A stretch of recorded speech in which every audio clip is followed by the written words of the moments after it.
अखंड परम धाम सेवा समिति के तत्वाधान में आयोजित श्री मद् भागवत कथा के द्वितीय दिवस महामंडलेश्वर स्वामी ज्योतिमर्यानंद ने श्रीमद् भागवत कथा में भगवान विष्णु के 24 अवतारों की कथा सुनाई, तो वहीं स्वामी परमानंद जी ने गुरु महिमा का बखान करते हुए सभी को गुरु भक्त होने की शिक्षा दी है। स्वामी परमानंद जी ने गुरु भक्ति की व्याख्या करते हुए कहा कि शंकराचार्य ने तो यहाँ तक लिख दिया कि अगर आपके अंदर आत्मज्ञान भी है किंतु गुरु भक्ति नहीं है तो कोई खास महत्व नहीं है। अगर गुरु भक्ति सीखनी है तो हनुमान जी से सीखिए। करोड़ों वेदों में जो कहा गया है, शंकराचार्य जी ने आधे श्लोक में इसकी आख्या की है। उन्होंने बताया कि ब्रह्म ही सत्य है और आप ही ब्रह्म हैं। उन्होंने कहा कि कथा व्यास शुक्रदेव व परीक्षित की कथा हमें शिक्षा देती है कि परीक्षित को 7वें दिन सांप काटे इससे पहले वे ब्रह्म हो जाएं। मृत्यु हो इससे पहले हम ब्रह्म हो जाएं। यदि यह नहीं जाना तो मनुष्य का नुकसान हो जाता है। उन्होंने जीवन के सदुपयोग का उदाहरण देते हुए बताया कि यही जवानी दूसरों को बचाने के लिए भी है और इसी के द्वारा दूसरों को नुकसान भी किया जा सकता है। गौ माता के महत्व को समझाते हुए बताया कि यदि दीपावली को किसी की मृत्यु हो जाए तो दिवाली मनाना बंद कर देते हैं, जबकि गाय यदि दिवाली को ही बछड़े को जन्म दे दे तो दिवाली मनाना शुरू हो जाता है।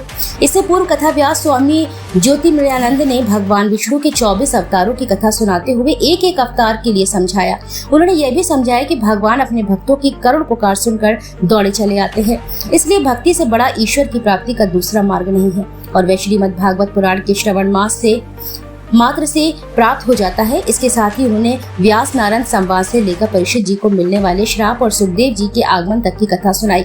इस अवसर पर आयोजन समिति अध्यक्ष अनूप अग्रवाल, महामंत्री पुनीत अग्रवाल, श्रीमती ममता अग्रवाल, सुरेश भरत, सुरेश गुप्ता, भरत भट्टा, डॉक्टर राजकुमार व्यास, श्रीमती उमा व्यास, आरती सोनी, श्रीमती मधु गुप्ता, श्रीमती माधुरी, ओम प्रकाश शर्मा, परीक्षित, राम नारायण शर्मा, श्रीमती इंदु अरोड़ा, अवधेश पाठक, आशी अग्रवाल, अरुण अग्रवाल, मोनाली अग्रवाल, अनुदीप अग्रवाल, विनोद भट्टा आदि ने उपस्थित रहे।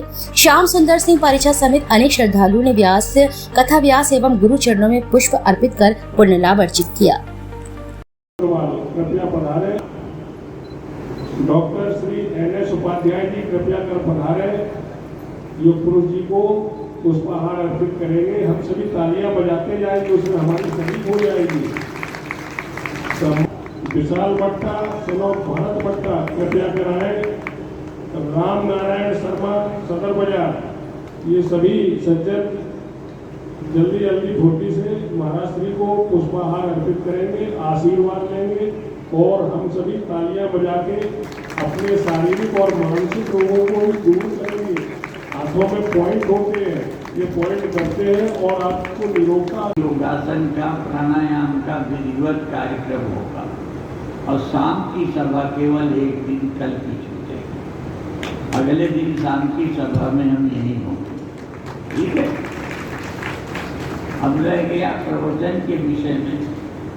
जैसे विद्यार्थी को जो आता है, हमने कई विद्यार्थियों को देखा आता हुआ भी उस समय नहीं लिख पाते, भूल जाते हैं और पेपर के बाहर आए तुरंत ख्याल आ जाता है कि ये चीज़ छूट गई।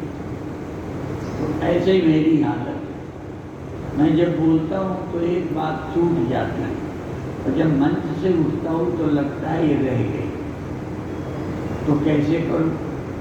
तो मेरी हालत भी ऐसी है। मैंने प्रवचन में कहा था चमत्कार, ठीक है,